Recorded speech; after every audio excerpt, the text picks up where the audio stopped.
All right, welcome everybody. This is the Cascadia Regional Call. It takes place fortnightly on Fridays at 10:30 PST time. And we're just about getting started here. We're going to start with a grounding exercise, a little bit of a learning journey through the Design School for Regenerating Earth recap of the last session. We'll do some context setting with some group updates for groups that are organizing in the Cascadia bioregion.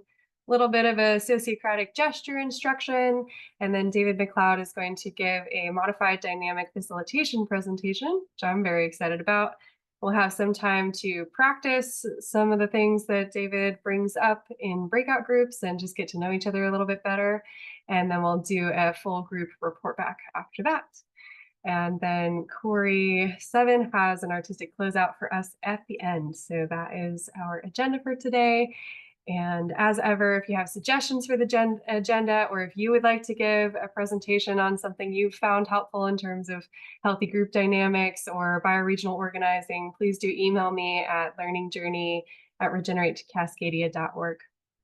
So with that, we'll go ahead and get started with our grounding. So go ahead and find your feet on the floor or find a comfortable position for your body. Start feeling into your spine and expanding your breathing, maybe softening your gaze or closing your eyes. And thinking about if you're breathing enough to sustain yourself, or if you can deepen your breath a little bit further.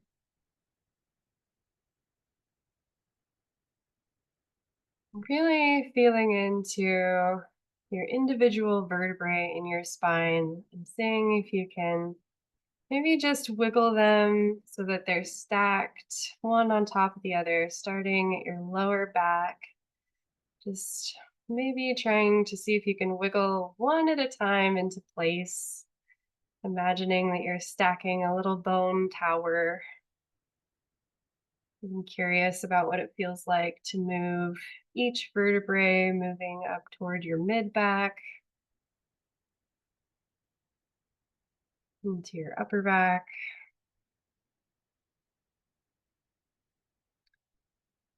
to your neck. Maybe just bringing some gentle movement side to side, front and back into your neck. Stack your vertebrae there.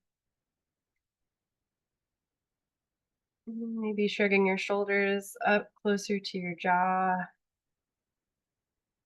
and then rolling them back down to align with your spine.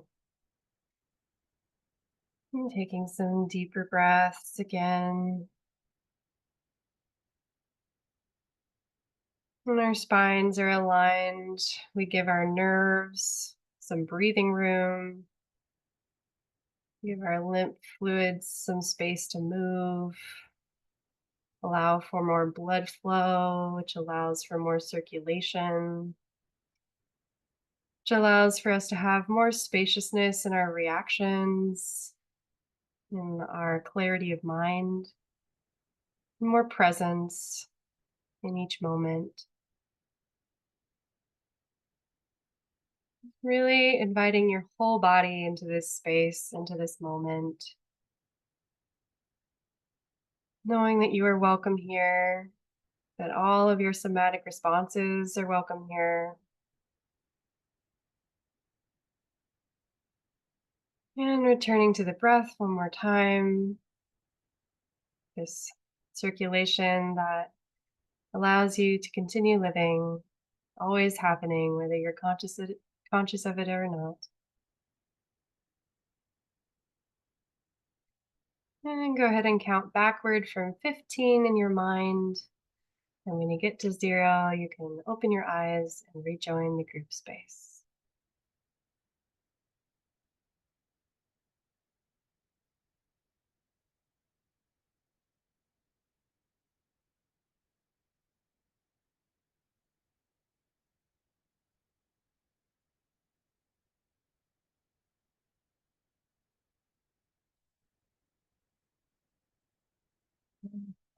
Welcome, welcome everyone. Thank you for aligning your spines. That's always a good practice to bring in. So yeah, I will move us into our little webinar recap. So I don't want to spend too much time here, but if you have things that came up for you or curiosities or interest in how we're shaping the learning journey going forward, please do raise your hand. I'm happy to go over to you. In this last little segment of the webinars, we spent a lot of time talking about we've moved through the halfway point of the learning journey. They were shifting toward being a community of practice together. And so what does that mean? What does that look like? And what do we want to do with the next 3 to 4 webinars that we have left? So there's been a lot of really juicy conversation about where this is going from here. And we've been talking about ways we can connect into the greater movement, bring more people in, and also just connect to what's already being done on the ground. We talked about pulling in the food sovereignty movements, which are becoming more and more radicalized in their work, and really getting curious about how to operate outside of existing capitalist extractivist systems. Talked a lot about collaborating with unions and moving people who are in traditional nonprofit environments who are shifting their traditional granting structures more to this re-granting model so that the individual community-based groups can be doing more of this flow funding and have autonomy over how they're doing regenerative work in the landscapes. And we talked about the need to compost the current system and what that looks like when we're all under a lot of stress from this accelerating collapse of the systems that we've traditionally relied on, especially in our Western culture. And then talking about, as a collective, how do we actually listen to the land and align our individual realities around how the land is speaking to us, and bring that into the collective consciousness, and how much of a challenge it is to align in those individual realities, and how important it is to bring forward what we're experiencing from the land into every conversation and every organizational step along the way. So those are the kind of conversations we've been having in terms of which direction to go in the learning journey. And the learning journey hosts have been deep in discussion about how to bring all of that content forward. And I also want to report a little bit on the halfway poll that I sent out to a bunch of you. So thank you for those of you who filled it out. And there were a lot of exciting stats on that, especially in terms of people feeling like they're getting a lot out of it, especially in making connections with other people in their region, that they're learning more about their bioregion, that they're learning more about participatory governance structures and how to get involved and where those regenerative projects are. And a lot of people felt very supported in the tech side of all of this, which is great. That was definitely something that people struggled with last year. So we're really happy that there's more support on the tech side of things this time. And then there was such a myriad, such a really a cornucopia of different things people still wanted to learn, which is lovely. There's so many ways to go deeper in the design school, and we're really building pathways for people to continue through this work going forward. So yeah, if anyone has any comments or things to share about any of what I just shared, or any things that have been coming up for you in the learning journey, please do throw up a hand and we can chat about it. So I'll give just like a minute of space in case anyone wants to say anything. And if not, we can move on. Yeah, David. So I came a little bit late to the learning journey, but I am so on fire. And it's been it's been pretty powerful for me. I feel like I'm coming alive again after. Sorry, I'm so emotional. Not usually so emotional. Uh, um, but it's becoming really important to me.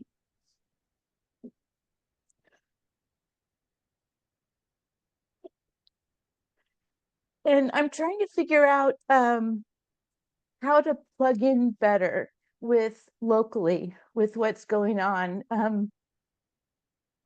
It Stepping into this is fabulous, but I'm not quite sure how to connect more from here. I do belong to a land trust, and I'm a part of a community land trust, and so I definitely want to bring all of this more to the land trust. Um, so yeah, I just thought I would put that out. I'm really, really moved by your share. Thank you for bringing the emotionality into it. And for me, that really speaks to how important all of this work is in this moment, and how inspirational it can really be. And I would be happy to try to connect you to other people in your local landscape. You can send me an email and I can help do that. And I think I also have your information, so I can reach out about that. And then there's like little tiny murmurings of a land trust guild forming. So if you want to be on that email thread, I can add you there, and that can be that's more bioregion wide, but that can be a good place to plug in and get more information about. Yeah, and just maybe share some wisdom with other people about what you've learned in building that land trust. So thank you for bringing that in, and I'm really excited to continue helping you connect into the landscape. So beautiful share. Thank Thank you so you. much. Thank you. And over to you, Claire. Yeah, I just like as a temperature check, I just wanted to share just what some perspective because we've had the being able to see it over a longer period of time, just to say how much I appreciate you, Andrea, but also the entire team of people that have come to support this work, and how all of us have a lot of passion. Many of us have a lot of passion that we brought and wanting to do the right thing, but we don't always have the skills, and there's these gaps, and it's messy, and but we're doing the best we can. And then as we start to fill in those gaps and we get a little more elegant with how we're doing the steps together, it's starting to feel like, wow, it's kind of a microcosm of what well, it's like a fractal of what it could look like on the ground when we just start to coordinate and like the cooperation and developing that skill base. So anyway, from a perspective, I'm just looking at it from that and just so appreciating what's starting to be held here, and the people that are showing up. So yeah. Cool. Yeah, Janelle. I am new. This is the first time that I've been with the Cascadia group. I'm also new to the learning journey in general. And my question is, I've heard you talking about sort of being halfway on the learning journey. Did you as a group, are you following like the larger lectures? Is that what you mean by the learning journey? Or are you doing some specific list of things that maybe I can hook onto and start doing with you? Yeah, so this is following the How to Organize Your Bioregion Learning Journey, like the main webinars. But it's also more expansive than that. Like this is also just anyone who's organizing in the Cascadia bioregion is welcome to come in and participate in these, specifically the regional calls for Cascadia. And so, yeah, so some people are moving through the seed and landscape group applications through Regenerate Cascadia. So that's another way to plug in. Which we just launched officially. So that's really exciting. And I can also drop a link in the chat, but you can find it on regeneratecascadia.org if you're interested in like actually forming a group of 2 or 3 people who are coming together to really weave the regenerative projects in their area together and kind of build some more cohesion between them and resource sharing. So that's an option. But yeah, this is welcome. Thank you for joining. It's really good that I'm very glad that you're here. And yeah, and then there's so much content also in the design school for regenerating Earth. And so you're also welcome to, do a deep dive on, say, bioregional finance, or there's a big inner space section where you can kind of cultivate your own leadership skills and all of those things too. So those are also like welcome if you want to, share what you've been learning around that as well. And then we'll probably talk maybe in the next month or so about, how this regional call space will transition after the learning journey officially ends. But it's really a community of practice. It's really an opportunity for us to share the ways that we're moving through our bioregional organizing, the barriers we're experiencing, and skill sharing in terms of how do we share our collective wisdom and learn from each other in this process, since it's all very emergent and no one's really done anything like this before. So thank you for that question. And if you need any other help, please do email me, learningjourney@regeneratecascadia.org. And great, and we'll head over to Anna. Hey y'all, sorry, I'm on my phone, so it's a little confusing getting all the buttons in. So I wanted to float this, and I've kind of talked to you about this, Andrea, and just put it in the chat, but I would really love for there to be some options for like bioregional wide working groups to come into existence that can help weave together the different landscape groups, can help maybe support people with organizing support or admin or outreach or graphic design or like web stuff, any of the stuff that's needed by these groups, because I think there's a lot of us who really want to plug in, but maybe don't have like a core landscape team as the way to do that. So that was the first thing. And the second thing was that, as I've also texted you about, I've heard murmurs of a bioregional congress that is getting planned, or people are planning that. Who is doing that? How can I help? Would really like to get involved in that process. Yeah, I believe that maybe Brandon, if you are able to speak on the Congress real quick.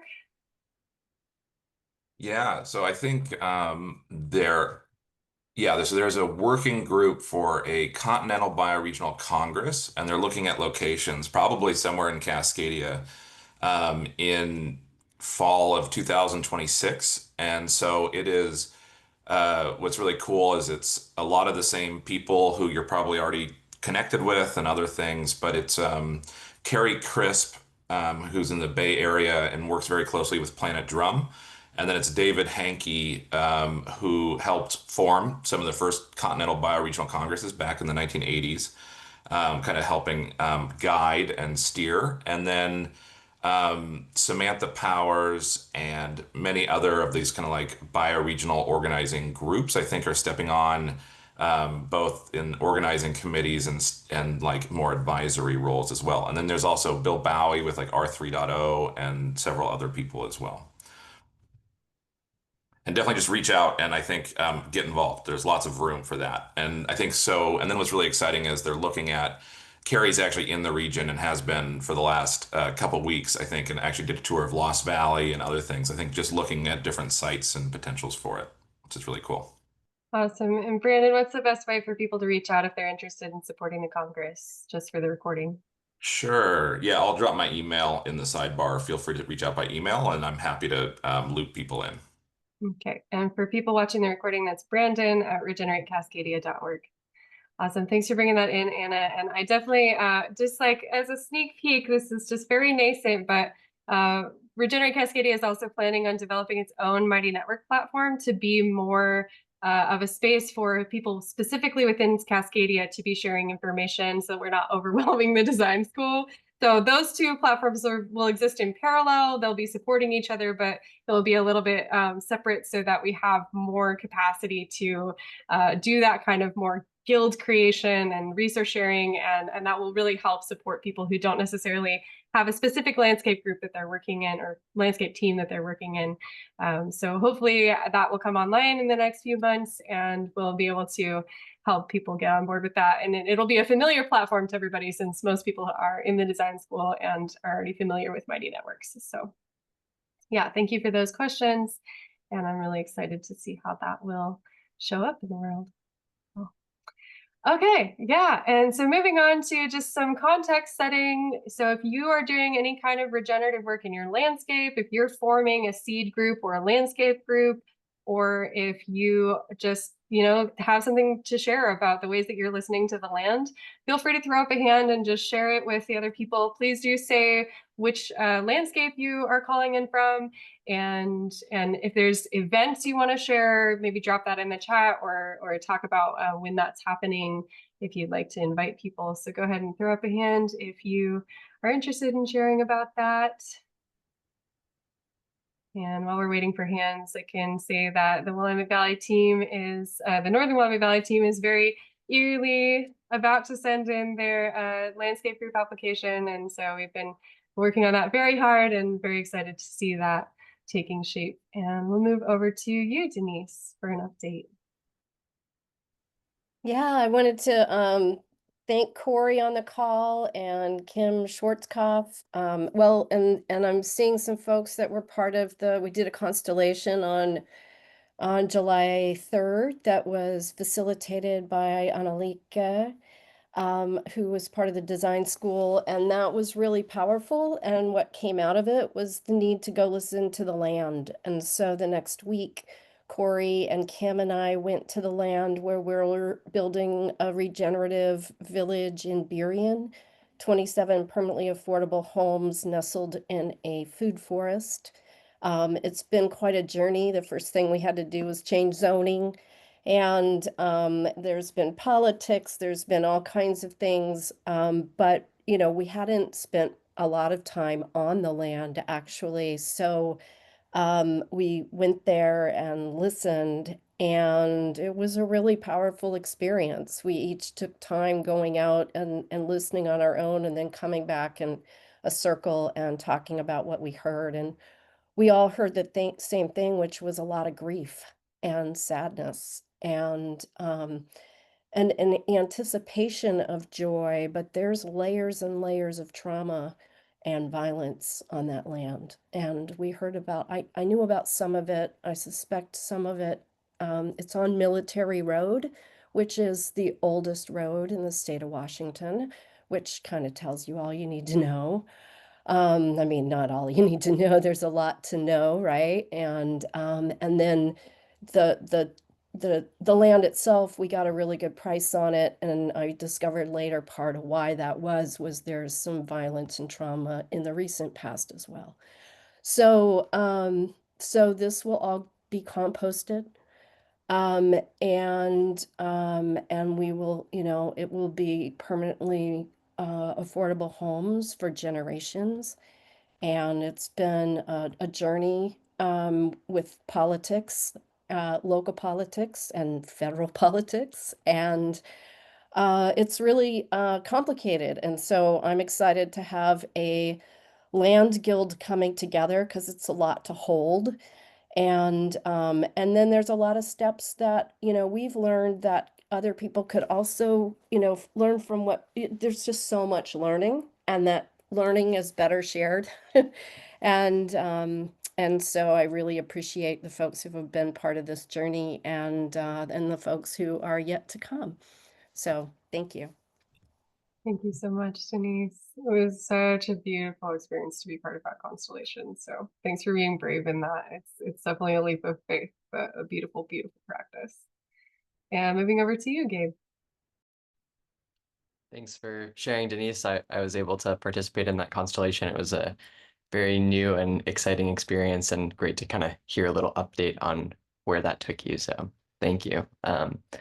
Hey everyone, I just wanted to share that if you guys aren't aware, right now is Pacific Northwest Climate Week, started on Wednesday and ends next Tuesday. So lots of exciting events happening right now.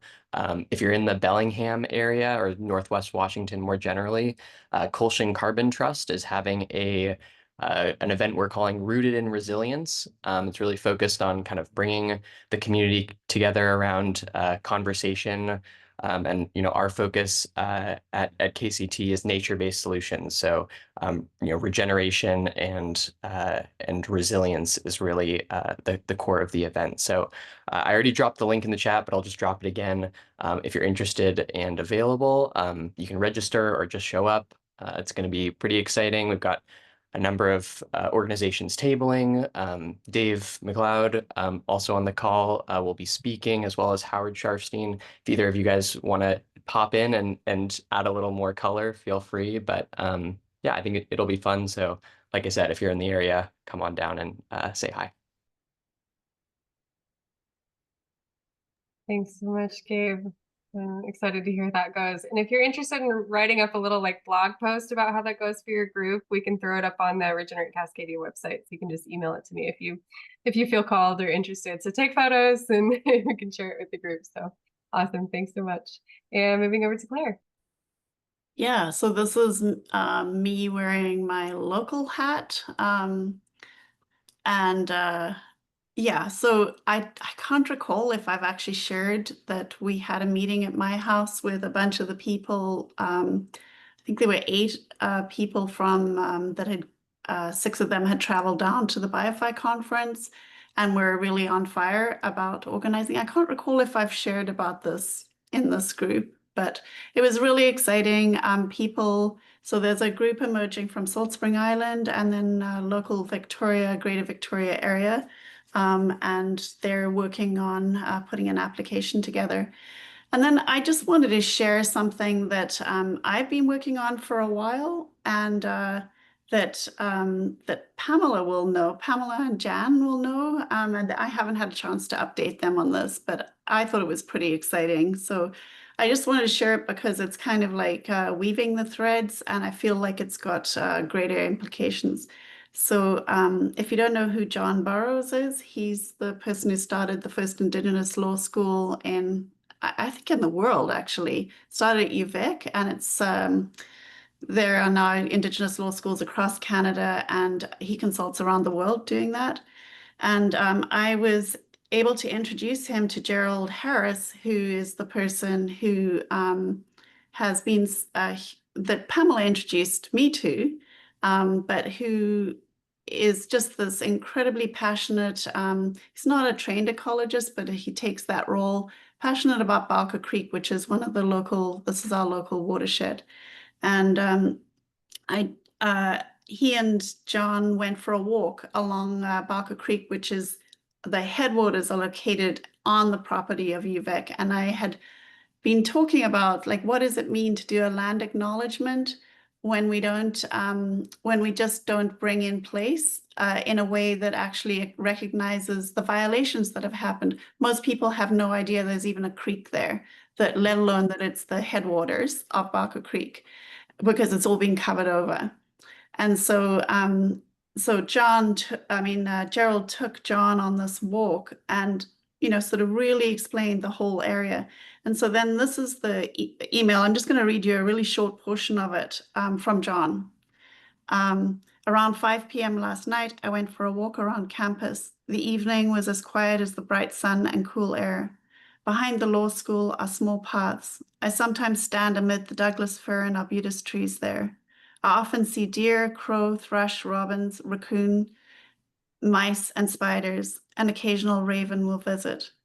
Last evening, I encountered 4 owls perched high within 20 feet of one another.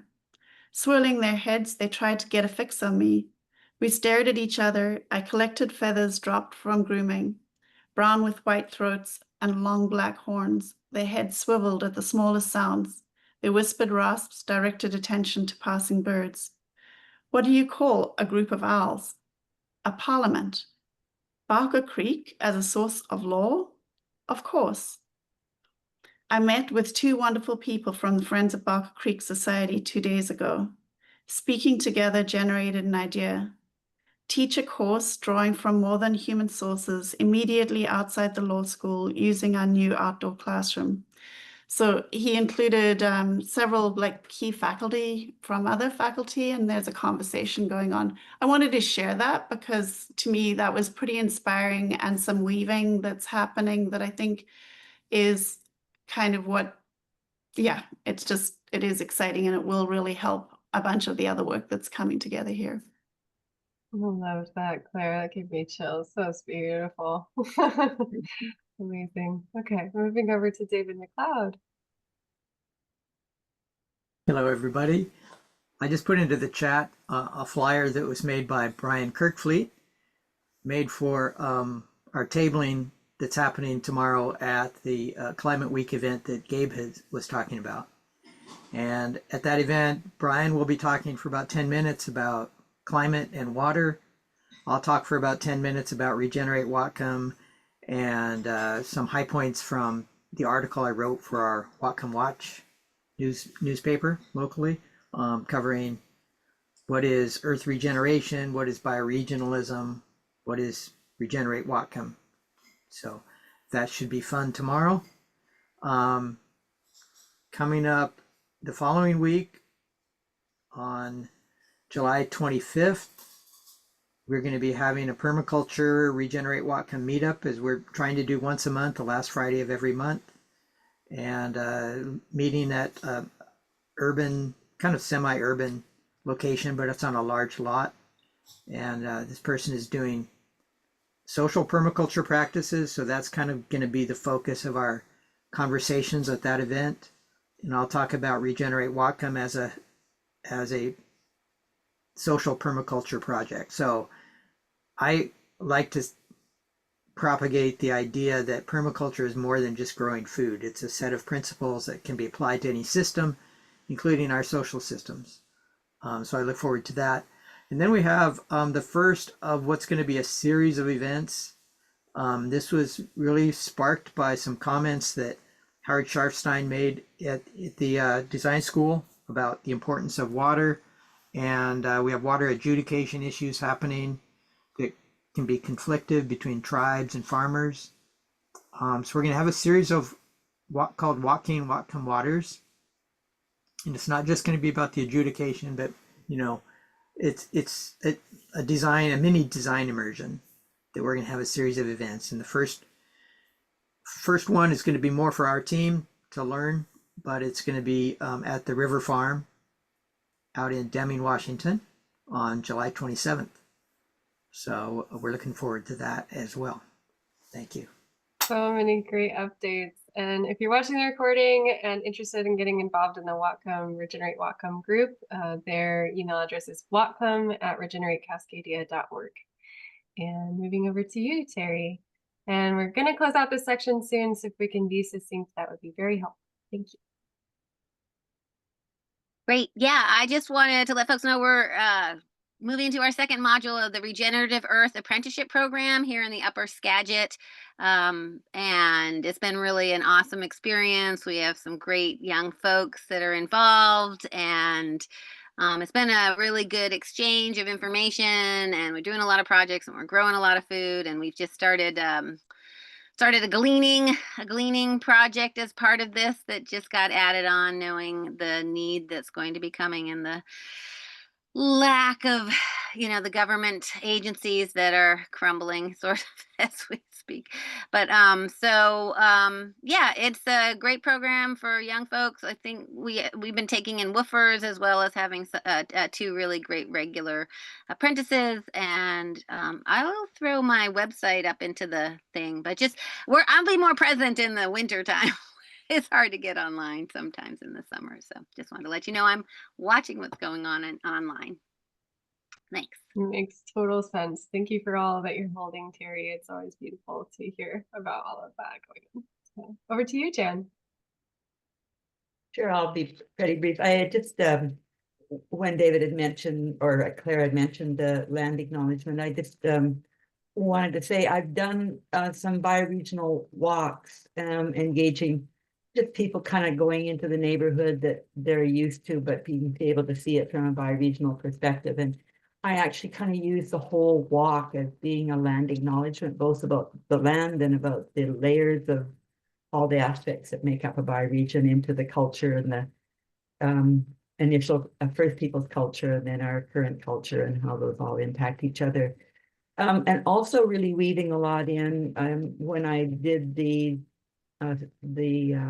land acknowledgement a few weeks ago in this group about bringing in the sense about our sense of separation, which is a lot of bringing in the hospicing modernity work into the bioregional work of really having people get a sense of it at a somatic level about their degree of separation from the land. So wow, it's so great to be able to do the experiential things with people that don't even know anything about anything much beyond, well, this is a nice place to live, and I've been here for a few years, and I live over there, and actually taking them through for a walk is, I find, a great way to weave a lot of conceptual material together in a short time. So just wanted to pop that in.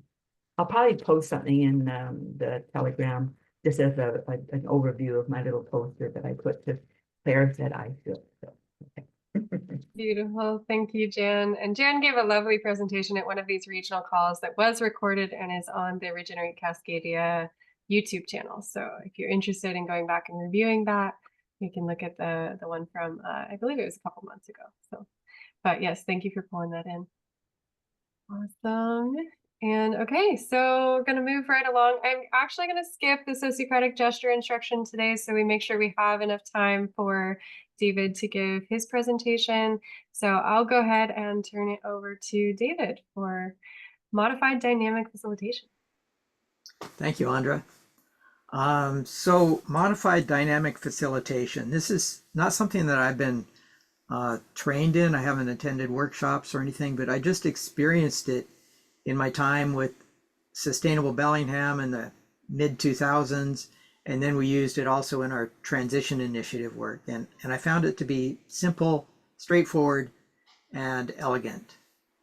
And this was called modified dynamic facilitation. And it was developed before I had joined the group. So I don't know exactly how they made the transition between dynamic and modified dynamic facilitation. But I did look a little bit online to find information about dynamic facilitation, and it was developed by Jim Ruff, and it was promoted by Tom Atlee, Tree Bresson, and others working with the Co-Intelligence Institute and their Wisdom Council. So some of you may be familiar with Tom Atlee, but this Co-Intelligence Institute, you can look them up online. So a lot of really good resources that they offer. And so originally what they did was they had 5 charts. And remember, this is kind of in the days before we were doing a lot of online meetings. So this is like developed for in-person meetings. So they would use these flip charts, and they'd have 5 charts in the room. One would be listing problems, or a place to list problems, and then a place to list solutions, a place to list concerns, a place to list data, and a place to list decisions. So apparently they would have 5 different charts in the room. And then the facilitator would go through it as things came up, then they would write things down on the chart. And then people can see what's happening in real time, and you can kind of connect with what's being said. It helps people to know that they're being heard and that their voices are being welcomed because they're being captured. It discourages crosstalk, and it encourages more interaction between people. So it really helps this evolving collective picture that takes shape in the shared space.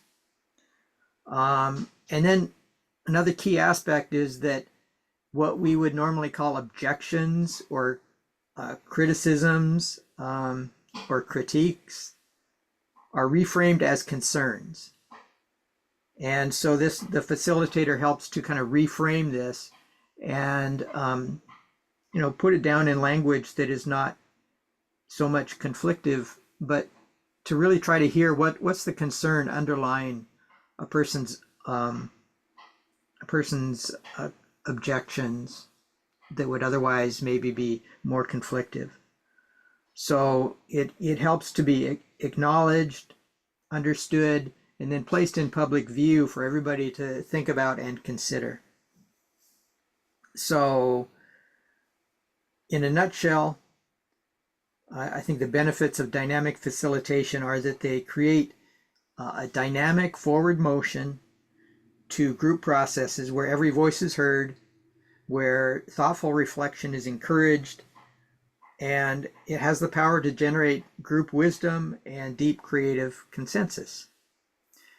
Now, okay, I'm going to share my screen, and it's a fairly straightforward, simple document that was put together. The document itself was put together by Lynette Allen, who was a core team member in our vision group with Sustainable Bellingham back in the early 2000s. And it starts off with just some basic guidelines. I'm not going to read through all the words here, but some basic stuff, that I think most of us kind of know how to do in terms of preparing for a meeting and such. There is an emphasis on, planning for an opening and closing, whether they're check-ins or, as we do in this group, a grounding exercise to open, an artistic closeout, these types of things. It's just good to have a good opening and a closing. It's a good option to perhaps read the vision and mission of the group as we start, so that everybody can be reminded of the core values that we're serving. So you could review meeting facilitation agreements. You could organize like who's going to be the timekeeper if you haven't already set that kind of thing up, who's facilitating, who's taking notes. But it's usually best if these things are kind of decided beforehand. And at the start of the meeting, the facilitator or a volunteer can review the agenda. You can modify the agenda as needed, create the agenda if you haven't already. Prioritize what wants to be discussed, allocate time. And then again, this is the days before Zoom meetings. And so what we did would we'd have one large newsprint tablet, a flip page kind of thing. And we would write a section for decisions, for homework, for ahas, concerns, and next meeting agenda. So these items would just then be laid out on the chart, and then as they came up in conversation in the course of the meeting, the facilitator would, or another volunteer sometimes, would record them in front of the group so you can see in real time, like the decisions that are being made. You be clear about how you do the decisions, and we can talk a little bit about that. But when we have decisions and they're recorded, then it brings some clarity, because otherwise sometimes people think a decision is being made and other people think, oh, that was just a discussion. So then you write it out, and then people can see in real time if that was if they disagree with how it was written, or if they want to have a concern that comes up, and maybe like, oh no, I didn't mean to agree to that, so you can all get on the same page as you're writing things, as well as homework. So who's going to do what, by when, and then you record it. Ahas. These are things that come up in the meeting where you have some kind of insight about something, and let's record it. Concerns, as we've talked about, instead of objections, we discuss them in the framework of concerns, and we hear each other out, and then that can lead to modifying some decisions that need to be made. And then, recording the next meeting agenda, you can look at that. You can do some planning ahead. Now, as it says here in this document, this is handy to have on a large newsprint tablet for the next meeting. It turns out to be very helpful. Everything is right there. All your meetings are archived and can be referenced easily right there. And so that was my experience, is like, you just go back a few pages on the flip chart if you forgot what came before, previous meeting for review. And then you carry that newsprint forward to every meeting, and you've got your running notes, so to speak. Now, in our time, if we're doing like a Zoom meeting, then what we've done in our Regenerate Whatcom group is what we have called running notes. And so we have a document open at the same time, and people can see what's being typed.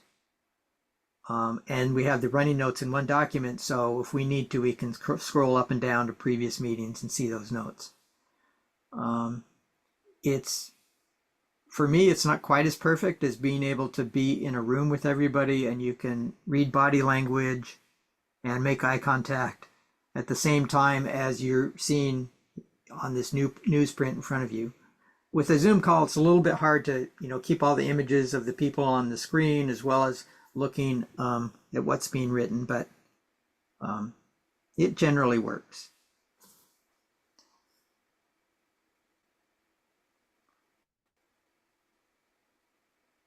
And the timekeeper role can signal either unobtrusively or just speak up about reminding people of what time it is, how much time we have left, you know, if there were decisions made about allocating certain amounts of times, or we can adjust based on the needs in the moment. So part of this is dynamic facilitation. And so, you know, we want to continue to be flexible as needs arise to be able to pivot when we need to.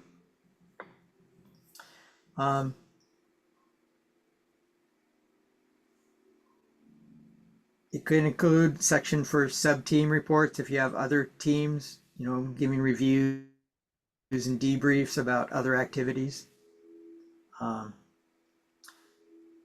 So basically that's it. So there's decisions recorded, there's homework recorded, the ahas that kind of come up, the insights that come up, the concerns that tend to resolve more naturally when we can write them down and collectively view them with a lens that is really being open to hearing what everybody has to say and welcoming input and trying to build consensus.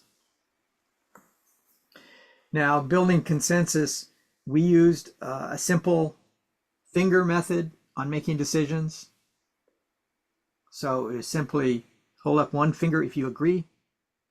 Two fingers means I don't agree, but I'm willing to live with it. So, you know, you notice if there's some tension that somebody has, then you can have a discussion about it, but you see that that person is willing to live with that decision and they're not objecting specifically. And then the three fingers means I don't agree, but I'm willing to work on an alternative solution. So that's kind of a blocking motion if you're working on consensus, and then you work towards resolution of that. And that person holding up three fingers has some responsibility to help find the resolution to that. And there's more that, you know, I could share maybe at another time about our decision-making process using the fingers. And then the minutes can be typed up, you know, as from those notes that are written on newsprint. But if you're doing it as like running notes, with Regenerate Whatcom, we're using Google Drive and those shared documents, and we just keep running notes open during the meeting so they're visible to all of us as they're happening. We can discuss and correct if we need to. So like I said, this document I have is copyright 2007 from Lynette Allen, who typed these up and summarized these notes. Now I'll just give one example. So I'm going to stop sharing on this and I'm going to show you a different document, for example.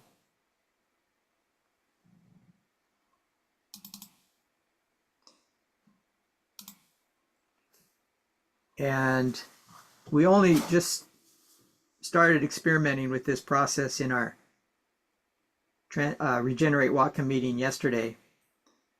But I just wrote some things in here, partly from that meeting and partly pulled in from a couple of previous meetings, as examples of what you record in these buckets. And another, you know, advantage of having these in buckets is when you come back to review, you can look specifically for decisions that were made, or you can look specifically for homework of who is going to do what and when. So from our meeting, decisions made, basic things. We agreed to have this next meeting on July 25th for our permaculture meetup. That our next meeting for kind of a subgroup meeting where we're working on our application process for Regenerate Cascadia. We're going to meet again on July 28th. We discussed attempting to have our application done by the end of July, but holding it loosely, so we're not fully committed to doing it by that date, and etc. Decisions made, and then some homework. This example is just like what we're going to do in the next couple of days to prevent for our Climate Week event happening tomorrow. And then ahas. these are from a couple of previous meetings, but you know, types of things that come up that where one of us has an insight that we want to share. You know, like someone had an insight that we could connect this person to this person for their rewilding project. These kinds of things, concerns that come up. Discussion about how does our meeting agenda actually get generated, and who's responsible for that. We need to start thinking about finances and tracking expenses.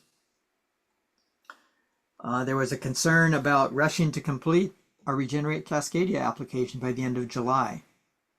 You know, do we really want to rush that process? And if so, you know, why would we prioritize doing it that soon? Or consider that there's value in having a longer term process where we give time to brainstorming and working these things out.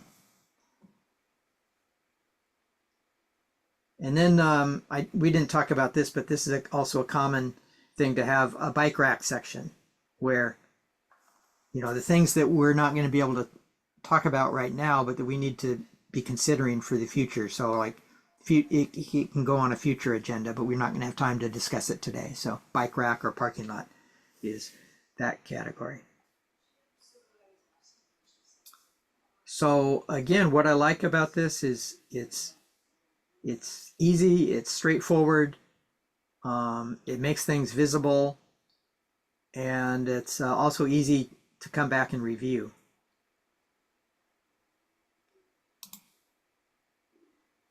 And I'll just open it up for any questions or comments.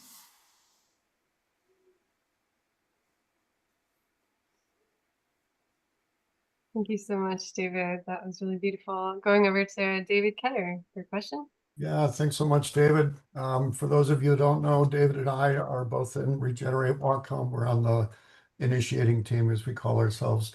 And it was wonderful to use this process yesterday and get a little bit familiar with it. But I'm also somewhat familiar with it from a transformative change program that I'm in right now. And I just posted in the chat a document that we used that talks about what they call, you know, sort of kind of mantras, if you want to call them that.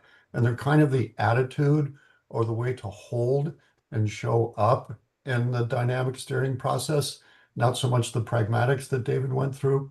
So if you want to take a look at that, you might get a little under the hood kind of look at what it takes for dynamic steering to work. Yeah, that's good, Dave. Like I said, you know, I was introduced to it just in the pragmatic, practical, day-to-day meetings we were having and seeing its usefulness, and not specifically trained in dynamic facilitation itself. But other modalities I have had some training in, and just this concept of dynamics itself, I think is really important, and just this ability to sense into what's happening right now in the room. What are the energies that aren't even being spoken, and can you sense into them?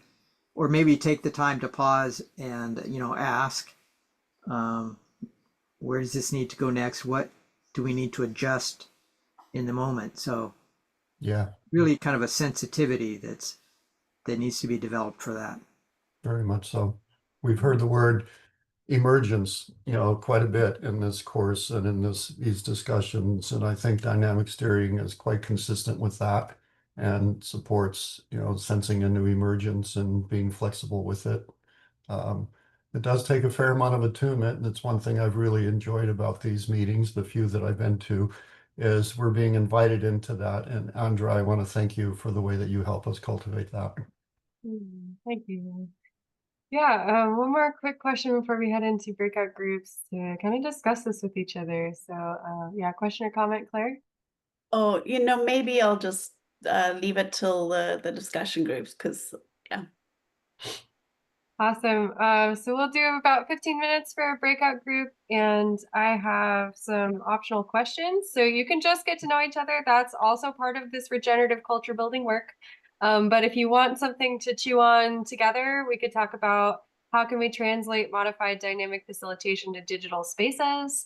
What meeting facilitation practices have been helpful for you? Or how do we make meetings more accessible for new people coming into your group? So those are just optional questions. You don't need to go through them all, but just yeah, options. And then we'll come back and we'll have a little bit of a full group discussion once we return from the breakout groups. So yeah, I will assign those and send you on your way.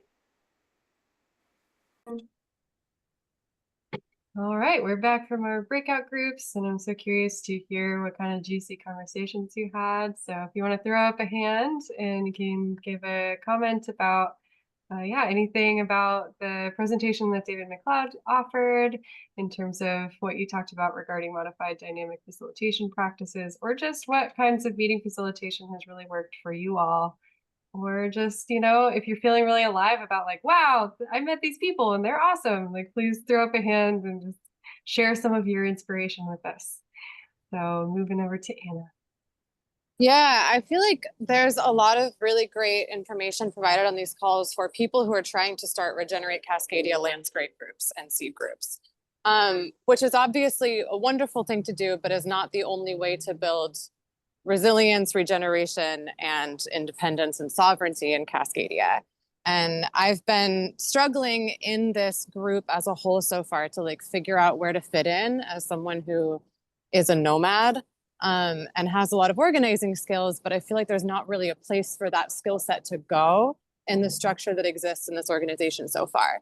So I would just like to float out there, like if there are any groups that are trying to link up with other organizers in other places, whether you want to like come together as a co-op of food producers or build a mutual aid network between, Seattle and surrounding woodlands and countryside, like what is going on at the regional level? Like how can we start weaving these projects together? Because there are also a huge number of important things happening that are not under the umbrella of Regenerate Cascadia. And when I'm in the Regenerate Cascadia spaces, it's predominantly white, it's predominantly older people, it's predominantly permaculture people. That is not the sum total of this movement. So like, I think there's a huge need and space for more weaving, more regionalism, more connection to other projects, more building of a network, but I'm struggling to find where to do that and how to plug into that. Claire, I am at Lost Valley for the summer, but normally I live in a van, so I can go literally anywhere.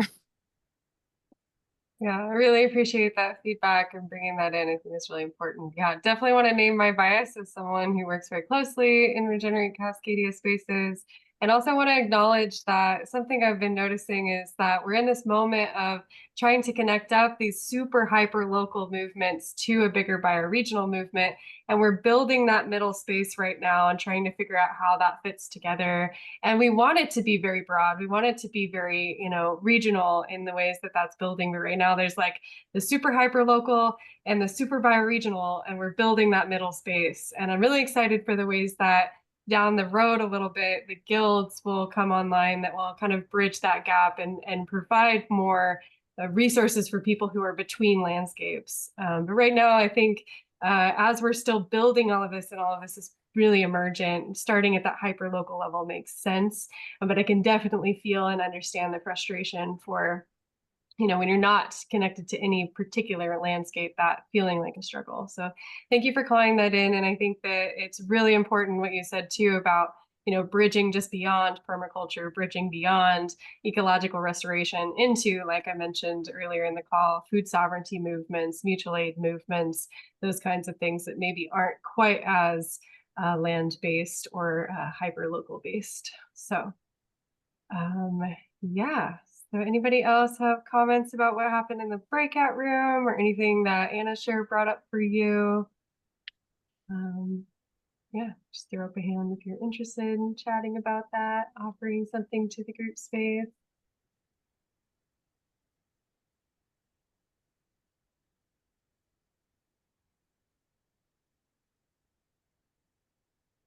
All right, over to you, Pamela. Yeah, I appreciate the presentation. Thank you very much for that. And I guess one of the questions I had, because I've had a kind of, I've had an experience of being in sociocratically held spaces, but not designing or implementing them. And I put in a link to the Lifeboat Academy because that's one of those spaces where you can drop into it and just experience what it is like to be held in sociocratic containers for doing various kinds of things as you follow that group do their business. And drop-ins are welcome, but it's helpful to have some continuity, you know, over time, just to get a sense of how that feels. So I sense the value of it strongly. I'm also in a housing cooperative where the model for decision making and meetings, et cetera, is very it's very old school, very top down, and structured in a way that allows for a whole lot of chaos. And I don't know how to introduce something new without it seeming like an imposition. I'm really interested if anyone has had the experience of steering an old ship in a new direction. How does one even begin to do that? Especially since I don't have strong skills myself to bring into it. And the overarching organization is the CHFBC is also just embedded in an old way of doing things. Yeah, those transitions are really critical moments, and I'd be interested in having a deeper dive conversation with you if you want to really dig into that and what that looks like for an organization. I actually just did that with someone from United Way in Mexico who just recently joined the learning journey, and so that was just a really good, you know, how do you take an organization that's been very traditional and hierarchical in its organizing structure and start gently massaging it toward a more participatory governance kind of model. So I'd be happy to do a deeper dive with you if you're interested in that. And then Claire's had her hand up, and then David after Claire. Okay. Yeah, I just wanted to share that I was in a group with Howard and David Ketter. And so both from the Whatcom County, and we sort of started talking about, I had just gone and met with Bruce Myers also there, and he's sort of the organizer where they were organizing, gosh, I'm not going to say it right, but sort of walks along the river, but really allowing the land to sort of bioregional walks that sort of bring in all of the various factors that can come up in conversation, but as you're walking, and that impact the land in one way or another. And that kind of started off the conversation because being able to create a safe container for decision making, for having a meeting, and David, that was really wonderful. But without that larger context of that more sort of, first of all, somatic experience of being on the land, looking at stuff that's coming at you, the conversations that produces, the people that show up, like there's this actual embodiment of what you're holding. Being able to then bring that into a more formal decision-making process that has that structure, that creates a sense of trust and accountability, like those two going together just feels so important.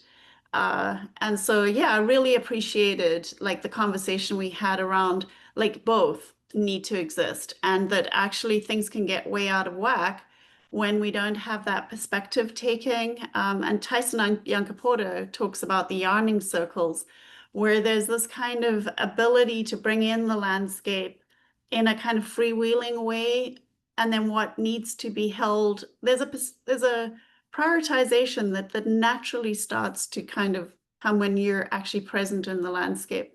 So yeah, there were some other really wonderful parts of the conversation, but I think I'm just going to stop there. Yeah.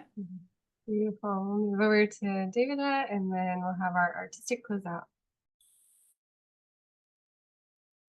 I just wanted to Pamela, say that I'm in a very similar place right now with the Evergreen Land Trust that I'm a part of. And so I'd be interested in connecting with you and Andra to see, what we could come up with. That's all. That sounds like so much fun. I'm so excited. Okay. All right, Corey, are you willing to do our artistic closeout for the day? Yeah, sure. I'm not a big writer, but a couple years ago I did a workshop with the Work That Reconnects on writing in the liminal. And this poem came out of that. So it's a couple years old. It's a little dark, but it is what it is.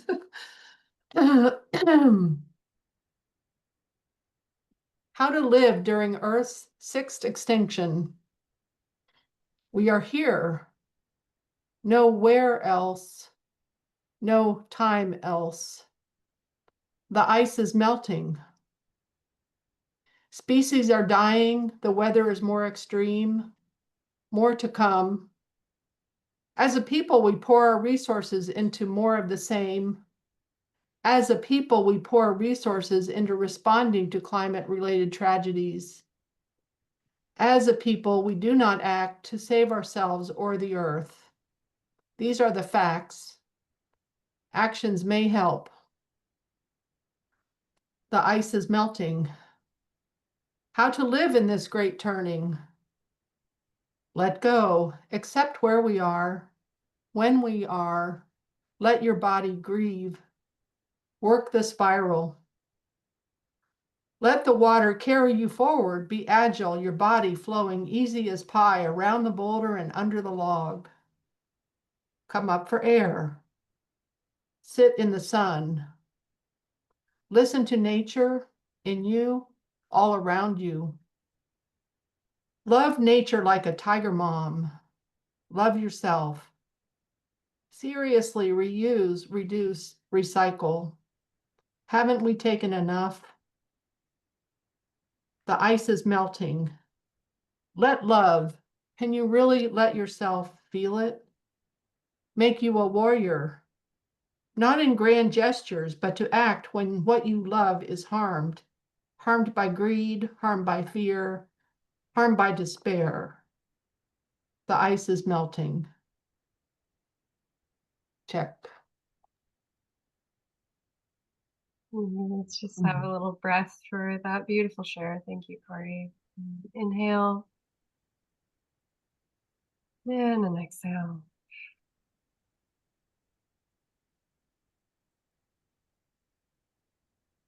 Thank you. It's so nerve-wracking to share your own work. So thank you for your bravery. The and your only one I got, vulnerability. so Lovely, lovely.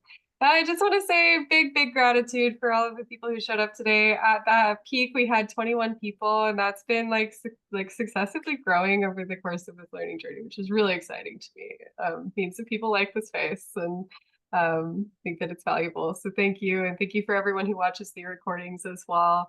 Our next call will be on August 1st at the same time, so 10:30 a.m. PST. I can't remember if it's PST or PDT, but one of the two. And then Daniel Lindenberger is going to be giving a presentation on gamifying bioregionalism and just really trying to make it fun and ways for the public to engage in like the eco quests and things like that. So if that's exciting to you, then please make sure to tune in next time on August 1st. And if anyone is interested in doing artistic closeout or grounding practice at the beginning, please do email me for learningjourney@regeneratecascadia.org. And I'm excited to connect with a few of you to do some deep dive conversations. And please do go well into your weekend. Thank you, thank you, thank you, thank you. See you next time. thank you, everybody. Everyone. Thank you, Andra.